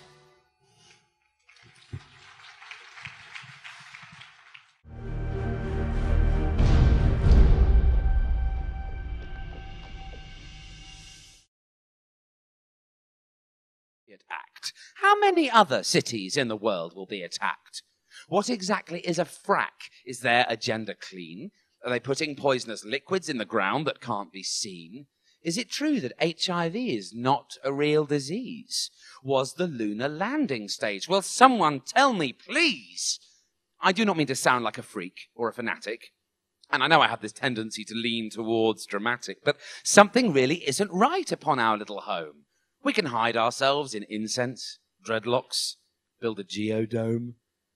But something's coming, something big. Will aliens arrive? Do we all have to go to Denver Airport to survive? Is Queen Elizabeth a lizard? David Icke insane? Do the Anunnaki want to flush our spirit down the drain? If the end is near, then should I stop watching porn? As we near galactic zero, will we be reborn? Why do they put fluoride in the water that we drink? Why did they ban magic mushrooms? What do people think? When I look around, I see a system near collapse. But mostly I'm not scared because I know the truth. Perhaps. It's not a guarantee, and it may not work for you, but I'd like to share it now if you're prepared to hear me through. I know that I've been ranting, but I've got a point to make. This is only my opinion, but it makes me feel awake. None of it is relevant. All these epic questions. No one has the answers. At our best, we have suggestions. The future isn't written. It is ours to craft and shape. It makes no difference if we came from alien or ape. The world could blow apart, or we could be enslaved by a microchip that switches off if we're not well behaved. The golden age could start today, soft and slow, to tease us. It could turn out that we're immortal. That would surely please us. But whether it's a suitcase nuke, a riddle, or a lie, the price for being human is the body seems to die. But body death is not the end. This life is just a fraction of what's really going on in this cosmic chain reaction.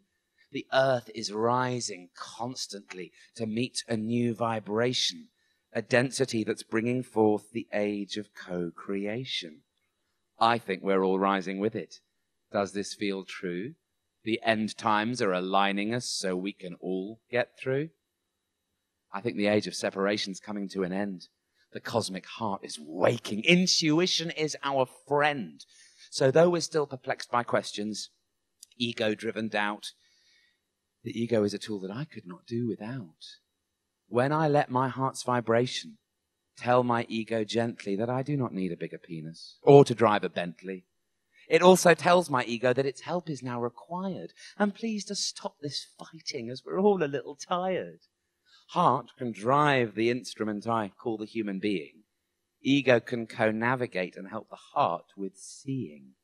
Heart can help the ego feel, always be in flow, and together they will co-create the world I wish to know.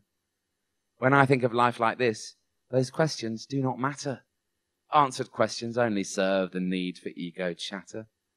The truth is that we do not need to know the ins and outs. All we need to do is let the heart dispel our doubts.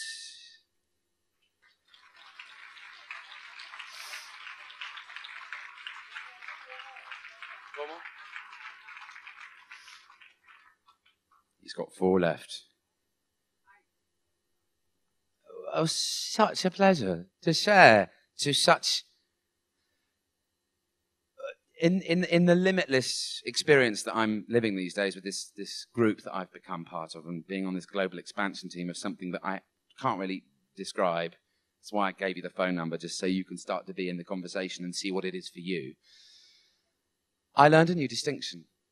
I love speaking things into existence, but I have learned in the last 6 months that the speaker only exists if the listener is there. So what I'm starting to understand is that things are born into existence not so much through speaking, but actually more through listening. So you guys, all of you, are listening me into existence.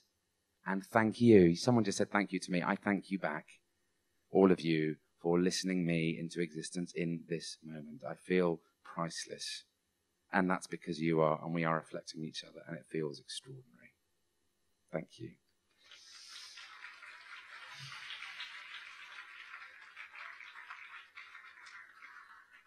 And we have dark materials to discuss, and it is also time to celebrate. Because if we understand that time is quantum and not linear, this is just circumstance playing out to a beautiful future that we already live in. And our future selves are calling us forth as agents of spirit. Clear? Yeah.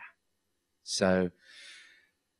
And some people struggle with that, and I struggle with that. You know, this is me at my optimal, absolutely right now, on form. And sometimes I am suboptimal, and I have doubts and fear and worry, and I listen to negative thought forms in my head, and I don't even want to ping my little band. I'm just pissed off and sulking.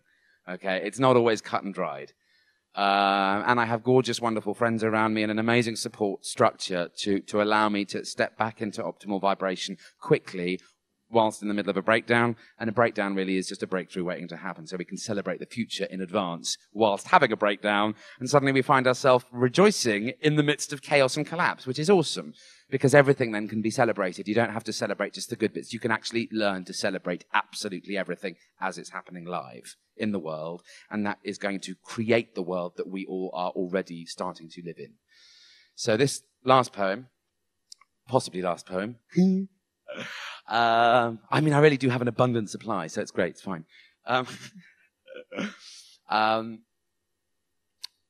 going to tell you Nicholas's dream. It's dedicated to my father, who's called Nick. He was a teacher at Eton College for 40 years. And when I was a child, I often saw him doubting himself as a teacher and only really getting that he was an incredible teacher, quite close to retirement. And I thought about this. You know, we step into our greatness slowly over our lives, don't we? And we learn as we go along. And sometime nearer the end, we learn that we could have celebrated earlier rather than beating ourselves up and doubting ourselves. And I'm 35, and I'm getting that I can bloody well celebrate now. You know, I don't need to wait till I'm 60 or 70 to realize that I could have been a little bit gentler with myself. I'm learning to do it now. And my invitation to everyone in this room who isn't already doing that is start now. We are our own harshest critics, without a doubt. And as soon as we stop criticizing ourselves, the criticism that we think we're getting from people outside disappears. And it was only ever a reflection of how we felt about ourselves. It wasn't real in the first place. Who would have thought? I mean, loads of people actually have to die and then realize outside of space-time, oh, it was a dream. I could have got lucid. You know, in a lucid dream, you can manipulate the dream while you're in the dream world. Yeah? But I don't lucid dream anymore. I haven't lucid dreamed since I was about 10 years old. But when I was a kid, I used to fly off mountains and get wings and do whatever I wanted, and I could do it. I haven't had a lucid dream for years. But what's happening to me now is I'm getting a lucid life. Which is very, very good. So this is a poem about faith. And ironically, yeah. Okay, 4 more and you're done. So I'll do one more poem. I think, probably. We'll see how it goes. We'll just keep checking in. Me and you. Wicked. He's wicked. This is a poem about faith. It's called Nicholas's Dream, and I'm going to make another prize draw offer. Oh, by the way, we have to congratulate Wendy, because although that poem had a little glitch in it yesterday, I got back to my table and Wendy said, was it this? She turned her little book round and she'd written the name of a movie, and she was correct. So if you've already gone out and purchased a book or 5, I do encourage 5, obviously. You know, great. Wendy's going to get one, which I'm going to send to her, unless Yodel comes through tomorrow and the books arrive, and I'll just give her one. I'm going to give a second book to anybody who, after this poem, can guess what movie it comes from. Not a word over there, lady. So this is a different movie to the one that was suggested yesterday. And it's Nicholas's dream. Yes, there's a scene in the movie that birthed this entire poem. Nicholas was 30 when he heard the voice of God. He'd been brought up an atheist, so hearing God was odd. It came in through a dream in the sound of cobalt blue, and everything it said to Nicholas, he knew was true.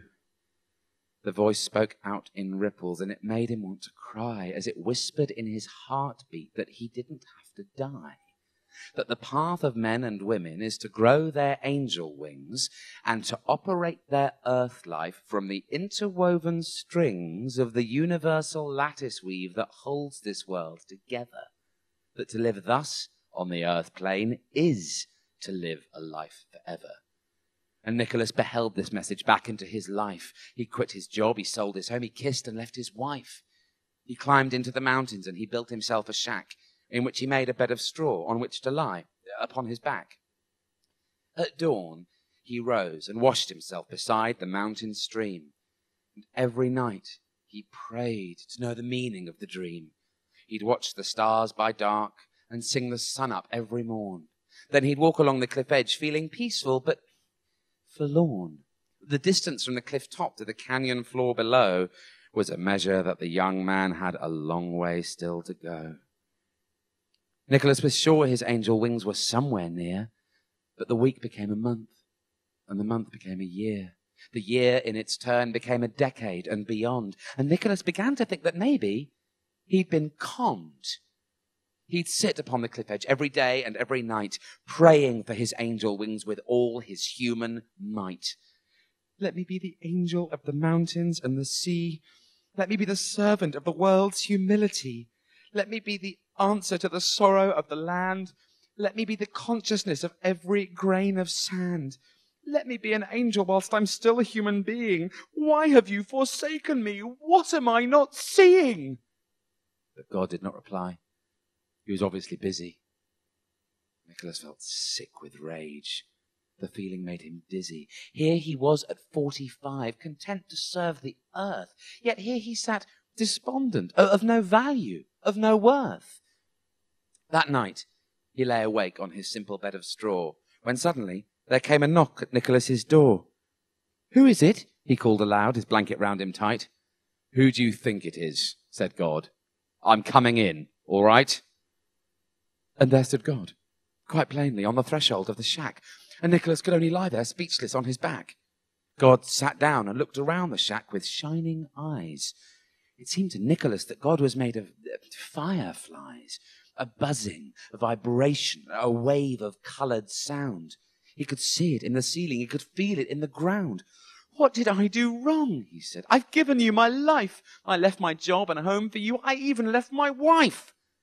"Yes," said God, "I know you did. But did I ask you to? I want you to be honest, to be happy, to be true. I want you to embrace that you're an angel here and now. So grow your wings. Come fly with me." "But God, I don't know how." "Well," said God, "the trick." And then he vanished from the shack. And Nicholas sat up appalled. "No, wait, don't go, come back." But God had gone again, and Nicholas felt quite alone. He lay back down, dumbfounded, with a dark, deep-hearted groan. His sleep that night was broken, and the next night, and the next. His days felt almost stagnant. He was desolate and vexed. He sat upon the mountainside and daily asked to fly. He asked God to release him from his curse, to conquer sky. He asked to be rewarded, for he practiced every day. He'd sit atop those cliffs and watch the aerial display of the falcon and the eagle and the buzzard in the air. And by the age of 93, he'd all but lost his care. To Nicholas, it mattered not now if he grew his wings. He'd learnt to find contentment in the day's more simple things. In the water that he drank, in the food he grew and ate, in the meditative calm he found within the figure 8, in the daybreak, in the dusk, in his walks atop the cliff, that the practice of his yoga kept his joints from getting stiff. And finally, one eve as Nicholas lay down to rest, he heard the gentlest voice of God. Nicholas, get dressed.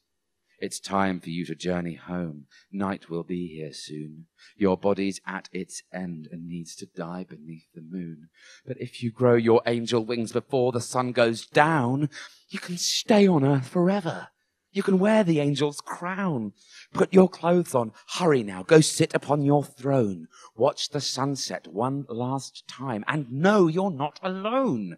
So Nicholas obeyed, put his clothes on, left the shack, and slowly climbed the jagged cliffs, his body like a sack. He could feel the weight of years fast descending on his limbs, like the darkness round a candle, as it weakens, as it dims.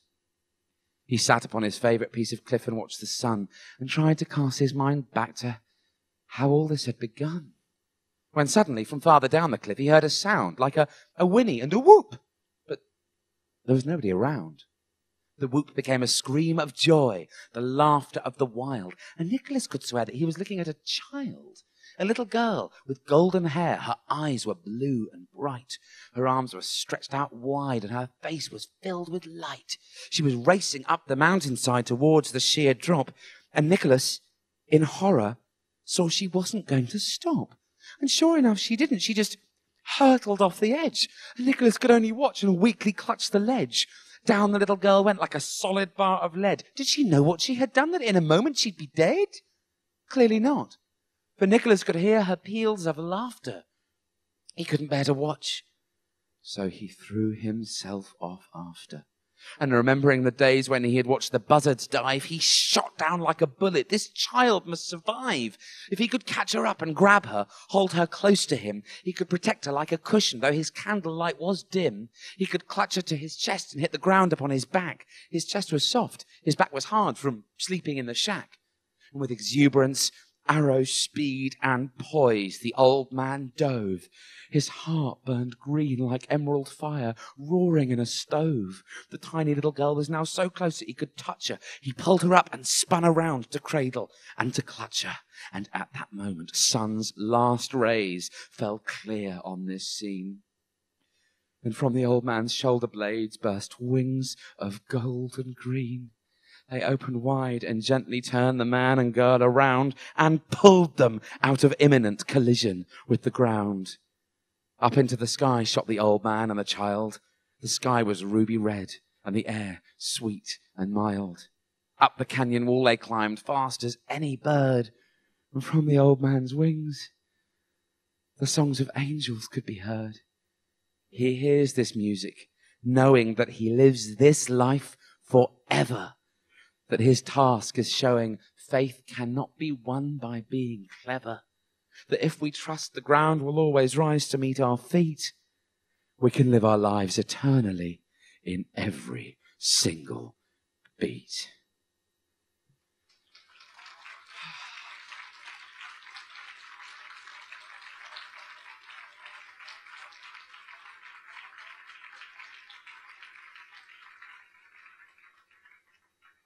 Thank you very much. Greg, how are we doing? More? Okay. Something short, something... How many minutes have we got, roughly? 4. We got time for 6? I'm just trying to work it out. I don't want to make you go further. I'm going to just chance it. Somebody talked earlier today about Lucifer. And I find Lucifer a fascinating subject because I have a very different take on what Lucifer and being Luciferian means. And in my visioning, we are all Luciferian because it's not about evil. My understanding of Lucifer, although obviously people think of Satan and the devil when they speak about Lucifer, if God, right, is all the energy in the universe and everything in it, and as unity it cannot know itself, then everything in three-dimensional space-time, all these little fragments of things, planets, solar systems, people, stuff, animals, everything, it's all God consciousness manifesting as something outside of God. Now, the story of Lucifer isn't, I don't even know if it's in the Bible. It's not. Is it in the Old Testament or the New Testament, or is it somewhere else? Both? So this idea, did Lucifer leave, or did Lucifer get cast out? So here's an alternative version of Lucifer's fall from heaven, which came in at quite a 4-hour kind of, I had a vortex healing from a friend, and the next night I had for 4 hours in front of my computer. It was a very weird experience and a real pleasure. And this is what came out. And it's one of the few pieces that I do that isn't a poem. It's a little short story. The story of the light bearer. We're up for story, yes? Is this good? Okay. So you've got to check in. I didn't ask, I'm asking, that's fine, good. Firstly, it's important to note that the words Lucifer, Satan, and the devil conjure up images of fiery pits, temptation, darkness. These images have all been created by religion, and religion has been manufactured by man. The essence of the real Lucifer can be found in the story of his fall from heaven, if we choose to tell it like this. Lucifer was the most beautiful angel in the universe. He hadn't always been, but one day he had heard two of the other angels agreeing with each other that it was so, and that was how it became so. Lucifer knew that because he was the most beautiful angel in the universe, it also meant God loved him the best. God had never confirmed that this was truth, but Lucifer didn't need God's confirmation. For knowing he was the most loved and the most beautiful made him want to explode with happiness, like the universe itself at the beginning of time. In the universe, the happier an angel was, the more brightly they shone, and over time, Lucifer's light grew brighter and brighter. The other angels loved his light and wanted to bask in it whenever they could. They even gave him their own light whilst they were with him so that he could shine more brightly still.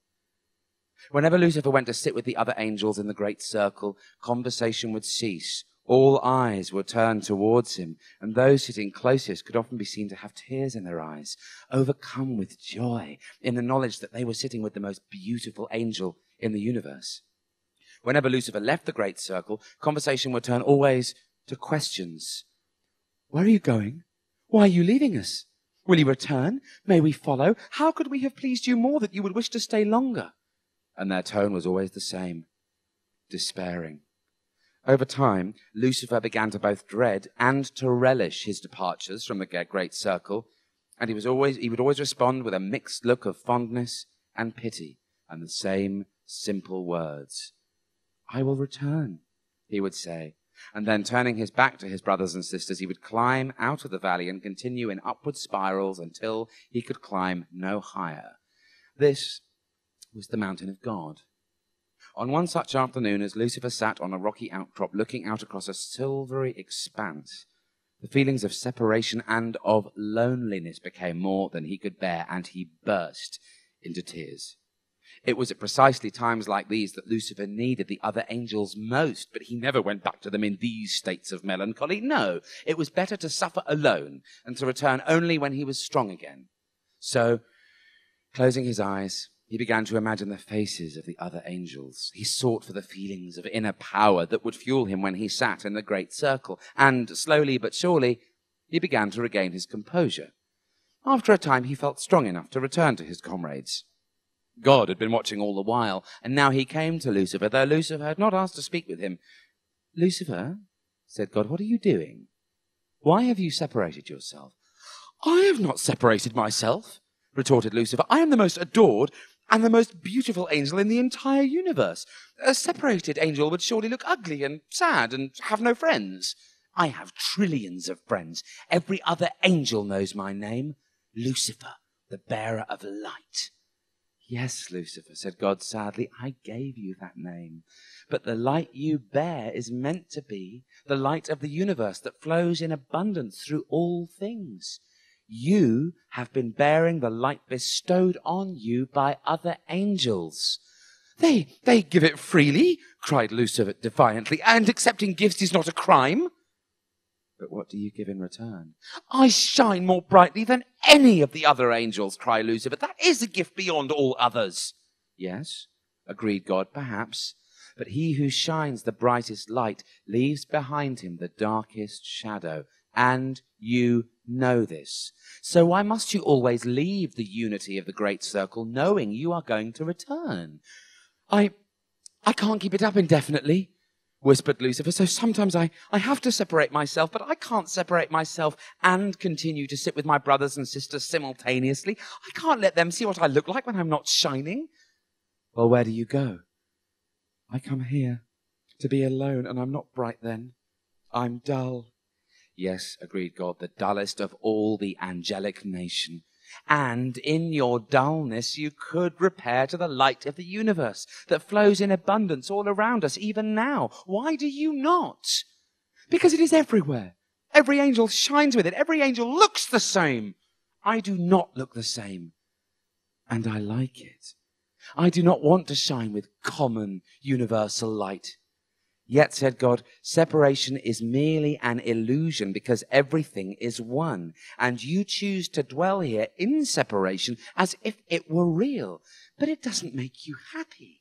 It doesn't serve you. It makes you sad to be alone. I've seen it. I'm never really alone, whispered Lucifer, knowingly, almost craftily. I take short spells of solitude, but no sooner am I gone than I can feel the other angels missing me and wishing I would return to them. And when the pull of their desire is greater than my desire for rest, I return to the great circle, and I'm welcomed by glad faces. My hands are kissed, my feet are washed. I'm given a throne to recline on. I do not require the light of the universe any longer. As Lucifer uttered these words, a shadow fell across his face. It grew stronger as the light continued to fade. What is happening? He cried into the expanding absence. You've cut your cord, came the voice of God, which was faint and seemed to be coming from above. Lucifer realized now that he must be outside the light of the universe.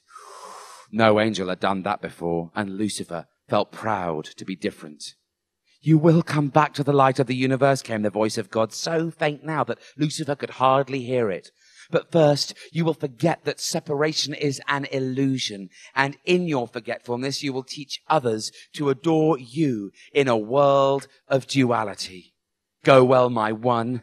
You are love. And then, as pure light refracts through a prism into the infinite colors of a rainbow, so Lucifer passed through the prism of God's eye and out across the cosmos in all possible directions and into all possible dimensions. An explosion that sent shards like shooting stars out into the farthest reaches of space and time. This event was later known as the Big Bang. That's it.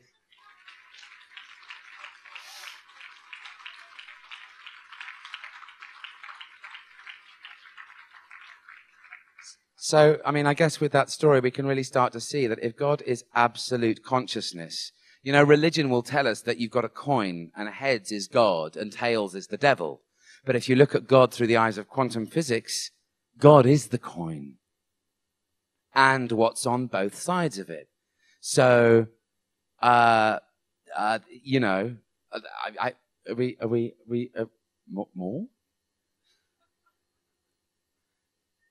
I can hear my parents going, Simon, are you sure they're still enjoying you, or are you just starting to show off now? Do you need to go to bed?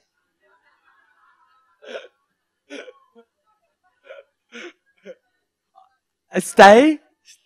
Brilliant. Are you guys having an optimal moment? Yeah, they're cool. Right, okay. Well, it brings me on to the next piece then in this make it up as you go along kind of set. Wicked!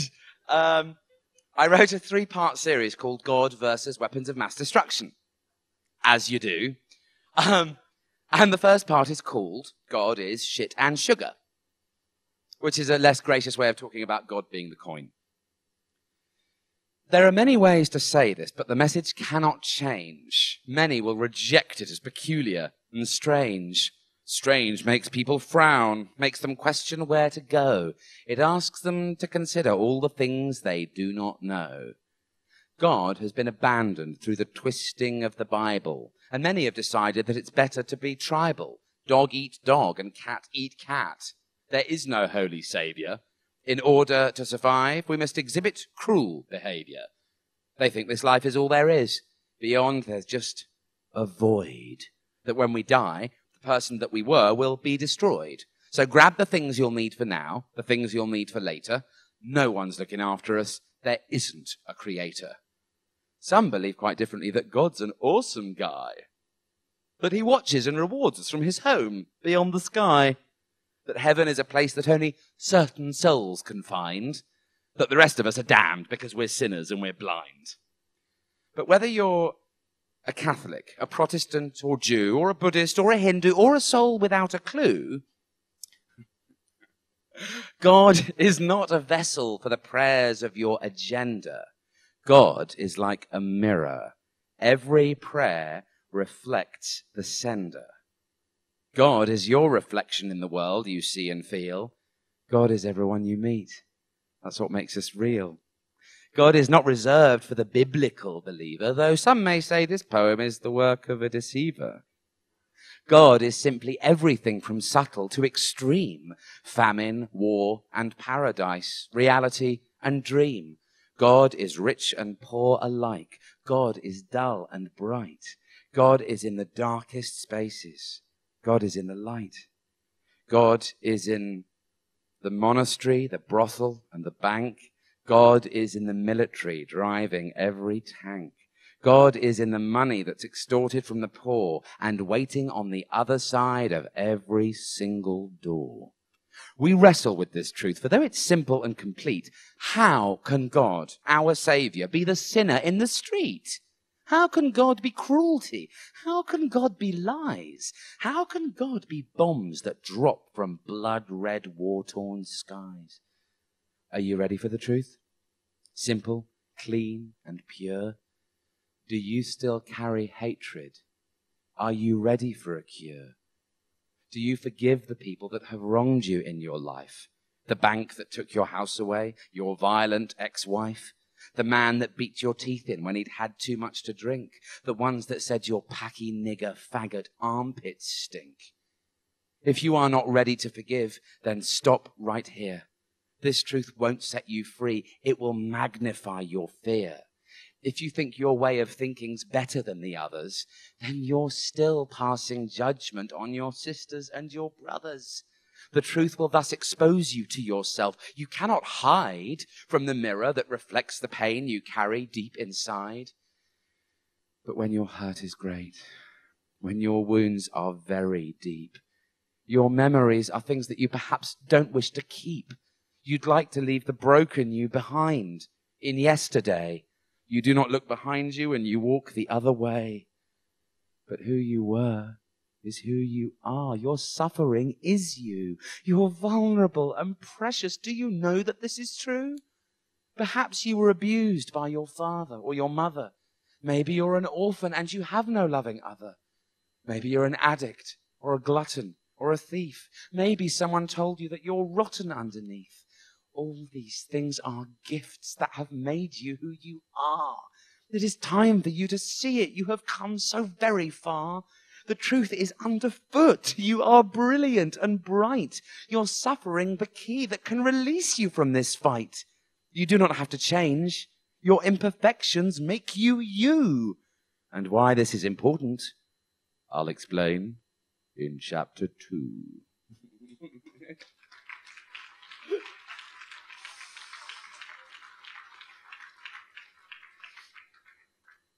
Now, we're not going to do chapter 2 right now, so if you would like chapter 2 and 3, I suggest that you get your little notepad and write down simonwelshpoetry.co.uk. That's Simon Welsh, W-E-L-S-H, poetry.co.uk.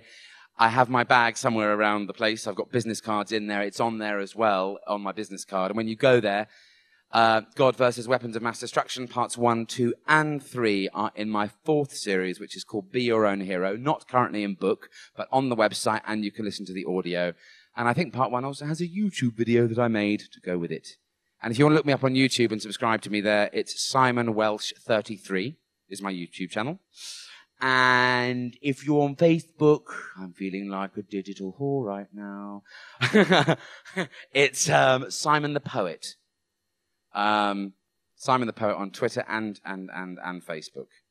And you can follow me. And a couple of times a year, I spend a couple of months doing interactive poetry, where every day I say, what do we want a poem about today? And if you're on Facebook, you can just put a word or a phrase that you want to see featured in a poem at the end of that day. And then at 11 o'clock at night or so, I sort of draw the line and say, right, no more suggestions, please. And then I stay up till 2 or 3 in the morning writing a poem in rhyme that explores consciousness or God or vibration or spirit in some way that hopefully will end in an optimal, beautiful, let's all cry and celebrate kind of way. With all the suggestions verbatim in it. It's quite tricky, especially when people say things like coffee-flavoured pudding. There's all sorts of weird suggestions that people like to kind of see if they can trip me up with. It's quite exciting. How are we doing? Are we done? Woo! That was a challenge.